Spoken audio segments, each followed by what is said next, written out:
5-time pro world champion Cliff Swain, simply the best player in the world. He is second to none.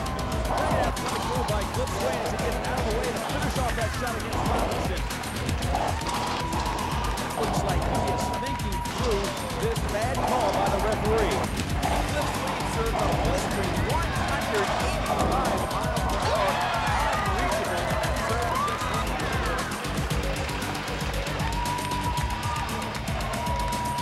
Swain puts it away. He is still the best player in the world.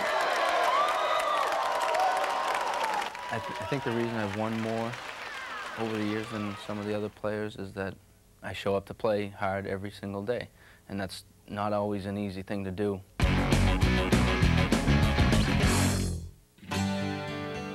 Everybody wants to win. It's why we train, it's why we compete, heck, it's why we keep score. Hi, I'm Lynn Adams, Manager of Education and Player Development at Wilson Racquetball. Champions fascinate us and they inspire us. We can't seem to get enough of champions, and maybe that's because we know that only a very select few ever reach the pinnacle of success. So what makes a champion? Why do they win over and over, and what do they do that none of the rest of us do? We're going to look into two perspectives, very unique perspectives of what makes a champion. We're going to be talking to Cliff Swain, who's the #1 racquetball player in the world and 5-time professional racquetball champion. We'll also be talking to Derek Robinson, who's a 2-time gold medalist in amateur play and the current #6 ranked player on the tour today. We'll discover what makes a champion tick and what tips we can learn from them so that we can go on a quest to be the best player that we can possibly be. I think you see in the most successful athletes, and Larry Bird was a great role model for me in this way. I just heard so much about his work ethic, and you would think a guy with that much success, especially after gaining that success and winning NBA titles and making millions of dollars, that he wouldn't be the first guy to practice and he wouldn't be the last one to leave.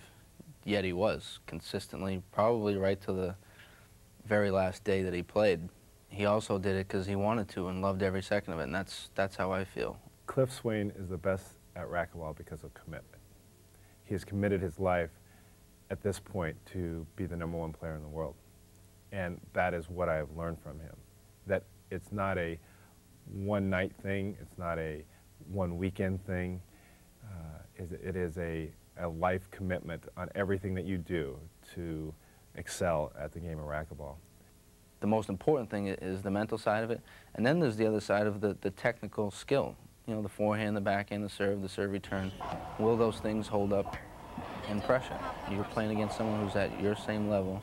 You want to win more than the other guy, mentally. Physically, you're more prepared. Technically, you're more skilled. You shouldn't lose. Winning, everything.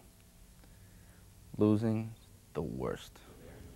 Losing is painful. It causes insomnia. Winning is tough. Losing is difficult, but everybody loses. Not very many people win at all. Sports and racquetball are games of momentum. And if I'm up, if I have a big lead and I feel it slipping, I think it's just a little bit of a change in momentum. So what I do at that point is to try and change the momentum again. He's either made the game faster or slower in between points, or the actual strategy of the game. So I just try and change that. I'll take timeouts, I'll stall, wipe up the floor. I'll do whatever it takes to change the momentum back to my side. It's just a matter of time. I try to think about what I was doing when I was successful physically. You know, my workouts, what was I doing, how was I practicing, how often, how was my diet, and then I also think about what my frame of mind was like. And I try and work back towards those positive things. When I have those going, when I get those going again, it's usually when I come out of a slump. I had to reevaluate, get back to the basic fundamental of the game of racquetball and really evaluate how that applied to what I was doing on the court. I think you have to be proactive. I don't think there's anything, reactive is one that you kind of deny it and you never kind of face to face with it. If I am losing a match, I start to think about what happens if I lose. And that's when I'm not at my best. And the same thing happens if it's, oh God, I'm about to win. Neither of those are good. I always try and, whenever I feel myself having any thoughts like that outside of the moment, I just try and bring myself right back there, just right in the moment. It's a combination of things that will get me back to that moment. Sometimes it'll be a very physical thing where I just look at the ball. I'll just actually just stare at the ball, whether it's in the server's hand or if I'm bouncing around the court. Like I'm playing a game like a little kid, it's just a game, just get right back in the moment. And then other times when it's more of a nervous thing, I'll just take deep breaths, just really try and relax to get myself out of an outcome frame of mind back into the immediate task at hand. If I ever feel myself losing my temper or getting angry, the thing that really gets me away from that is how it looks. You know, people that I admire, other athletes that I admire are people who don't do that. Bobby Orr was one of my favorites. Larry Bird, you just never saw him really complaining, and I've done it.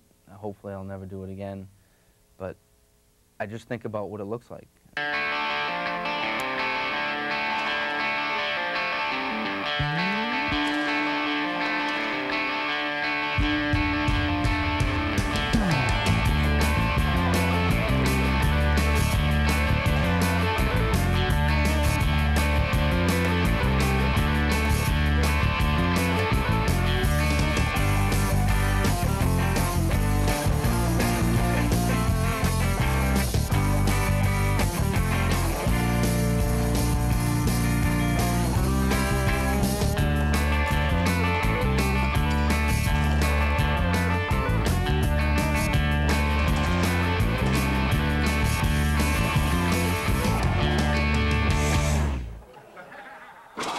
When a ref makes a bad call, I try to just accept it. I try to say, refs are going to miss calls. It's a hard game to referee, and deal with it. Just accept it. If you go in expecting the referee to make every single call your way, you're going to be disappointed and angry, and it's going to affect your game. If you go in expecting him to miss calls, and boom, there it is, he misses a call, it's not a big surprise. You turn around and you receive serve and you get the guy out of the box. It's just all on how you look at it. You have to find something that works for you. I've been through them all, not proud of it, but I've broken rackets because I've been upset, and that doesn't help. And I've kept it all inside, and that doesn't help, so I need to verbalize it a little bit. If I just voice verbally my concern that I don't agree with their call, I think then they will maybe take that opinion and then be more toned to maybe give me a call later on or not be upset with me. That's usually what makes people choke in my mind. They think people are going to talk about me if I lose. They don't think I'm the same guy, especially professionals. I know professional athletes, when they lose, they put so much emphasis of their life into their sport, they feel like less of a man if they lose, and I know I've felt like that. So not putting that kind of pressure on myself, whether it's preparing for a match or actually being in a match, it's just not good for me. So when I get myself out of that frame of mind, the choking or that nervous feeling, it can go away almost immediately. Just those nice, deep, relaxing breaths. Learn how to breathe. That's probably one of the most important things that I do on the racquetball court when things get tight. I think the reason I don't lose to the lower-ranked players is that I'm fully confident when I go in to play them. I know I can beat them, but I also know that if I don't do what I'm supposed to do, that I can lose. They are definitely, every single guy that I play against on the Pro Tour is definitely good enough to beat me. And a lot of people don't look at it like that. A lot of people just say, I'm better than him, I'm 1, he's 10, I'm gonna win this match. I give them full respect, and that's another thing that my father always, kind of pounded into my head. He's just go out there and be very businesslike, forget about who you're playing. Just go out there and play your job, play as hard as you can. If you play as hard as you can, he plays as hard as he can, you're going to win that match. When you have a weakness in your game, which usually the backhand, but it's different for everybody. Speed, you might have a weak serve. You can't be afraid to attack that. I always did. There was a time when people would say, well, your backhand's not as good as your forehand, and that was probably like them fixing my backhand for me, because that was an automatic competition to me to make my backhand better. I need to specifically concentrate on those weaknesses, because if I don't, they're always going to be there, and they're going to show up at the least opportune times. If you have a weakness, you go out there and practice it, knowing that when you're trying to fix a weakness, it's probably going to get worse before it gets better when you make changes. But it will get better, and the results will be worth a little bit of pain. The love of competition. It's very, very driving. It's fun to me. It's serious to me. I don't know why other people don't have it, and I don't even really know why I have it and why, some of the other successful athletes have it. But there's definitely a difference. It was out there pretty early that I was sickly competitive. I think you have to be more aggressive when you're down. You have to show your opponent that you mean business, even though you're down 4, 5, 6, or 7 points, that you're still playing and that you're ready to compete. If that be, maybe your shots aren't going well, but maybe you're just retrieving and you're able to you start diving more and making them hit 4 or 5 or 6 more shots that they feel necessary to hit or they want to hit. Start putting the pressure back on them. Maybe you don't win that point, but you put a tone to the match that things are changing and that you're coming back and you're going to show them. That was where I learned another valuable lesson. There was a good friend of mine, Dave Peck, was outside the court, and he just kept doing this to me. He was the guy who kind of taught me the skill side of it especially, but he also helped with the mental side, and he was just doing this just reminding me 1 point at a time. If he was up 10-4 on me, why couldn't I score 7 points in a row? It's very possible. If you think of it 1 point at a time, you break it down like that, you can.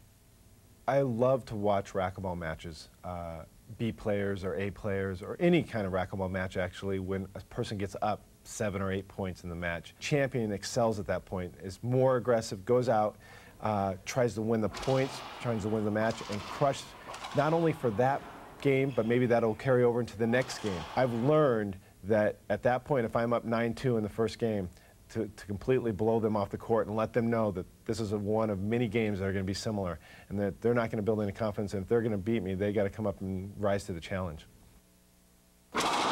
When I was a kid, my dad gave me this one little piece of advice, and I was probably 13 years old, but it just stuck with me. He said, play every point like it's the last point. It sounds like a pretty simple thing, but not everyone does. So now I kind of put my own little thing on that. I play every point like it's the last point, but I also play it like it's the first point. If you play it like it's the last point, you might put a little too much pressure on yourself, where I just try to make it just another point and play every point as hard as you can. And whenever I do that, I'm pretty successful.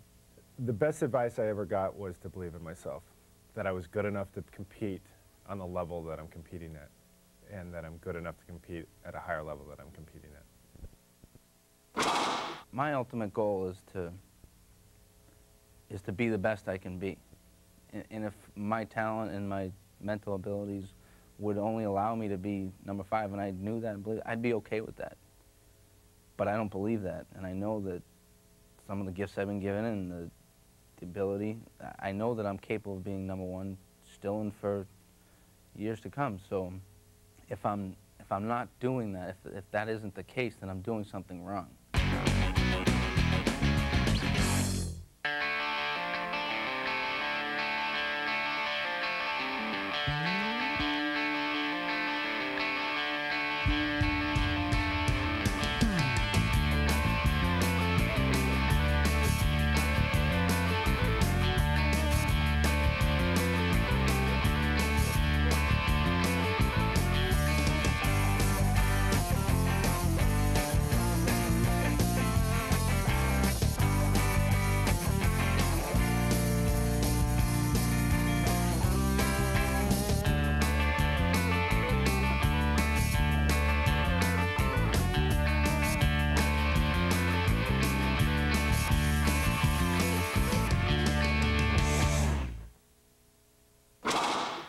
reach your goals and you do it over and over, it's hard to continuously stay there. It's very easy when you're number 2 to find what your goal is. It's to be number 1. It's very specific.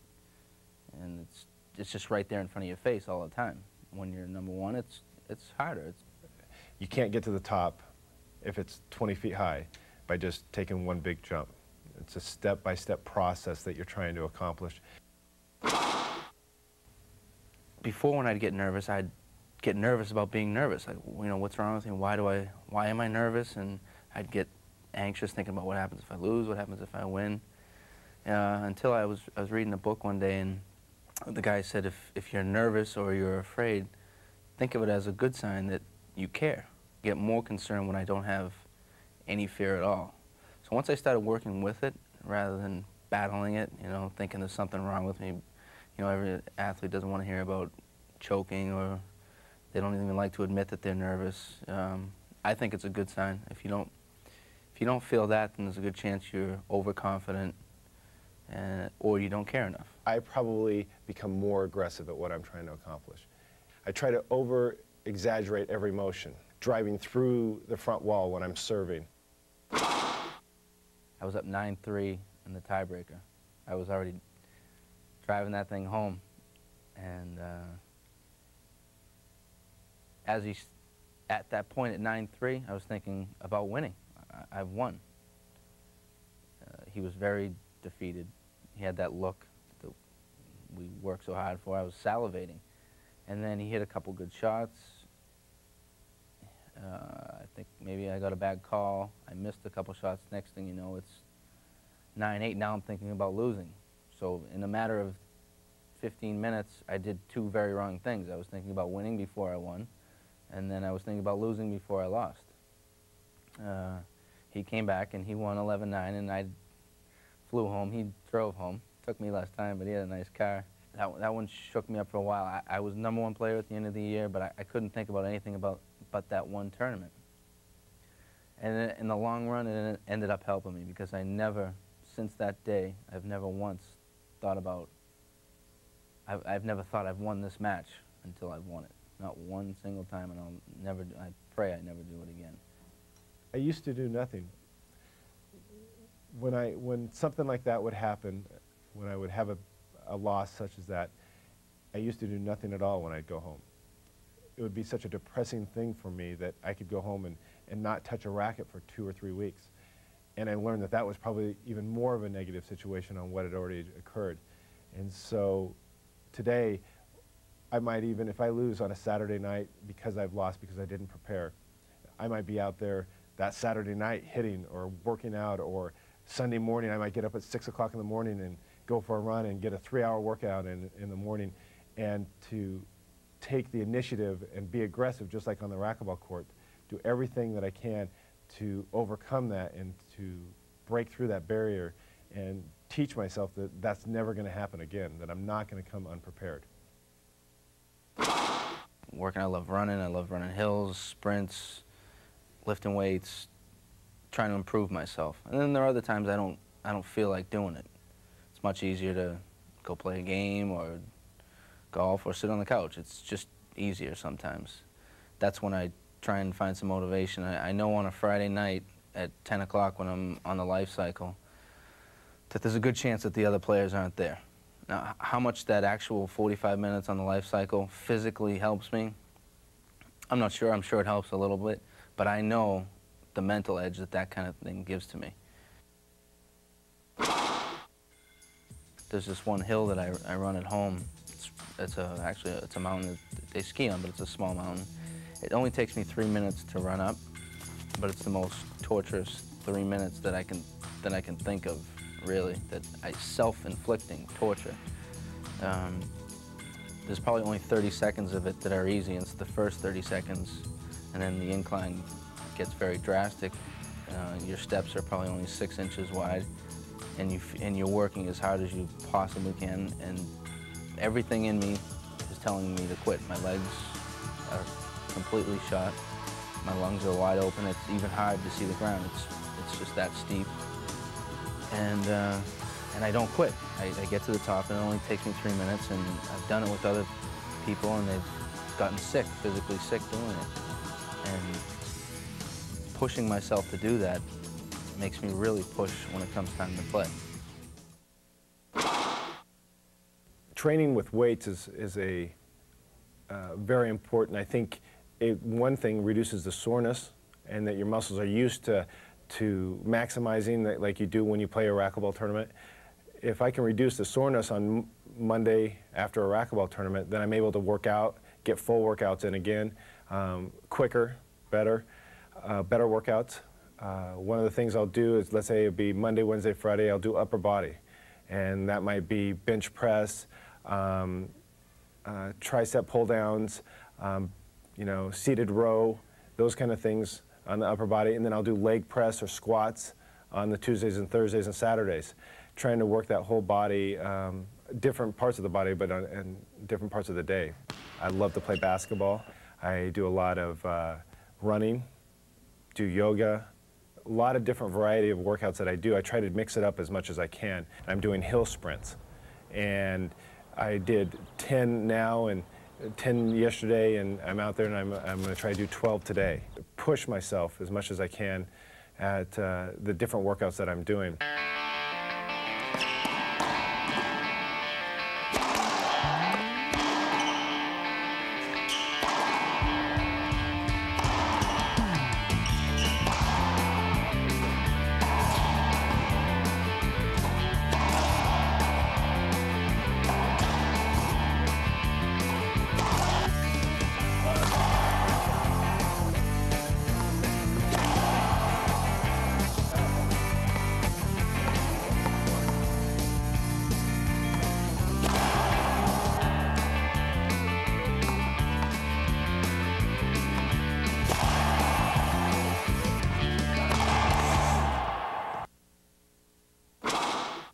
If you're practiced and you've learned the correct skills and you don't have major flaws, that's the kind of thing that's probably made me win matches when I'm not prepared, where, you know, if someone has a glaring weakness, I don't really have to be in great shape. I don't like to not be in great shape, but if that weakness is there, it's going to show. Running, training, practicing, working on the mental side of it, those are all confidence builders, definitely.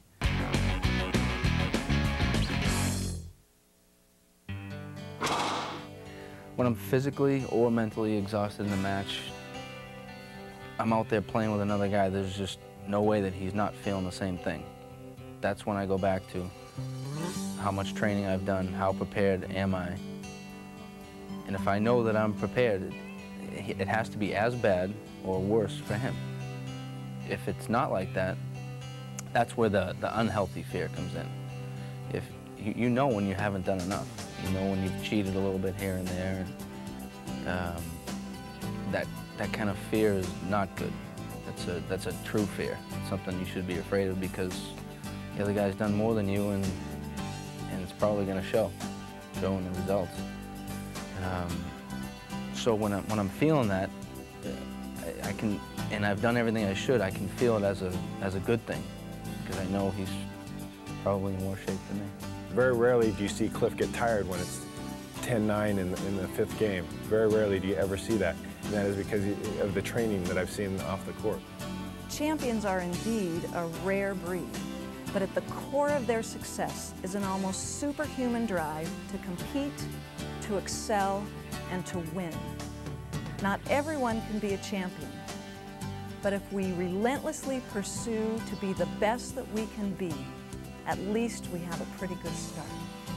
I'm not sure what the future holds for me, but I like my chances.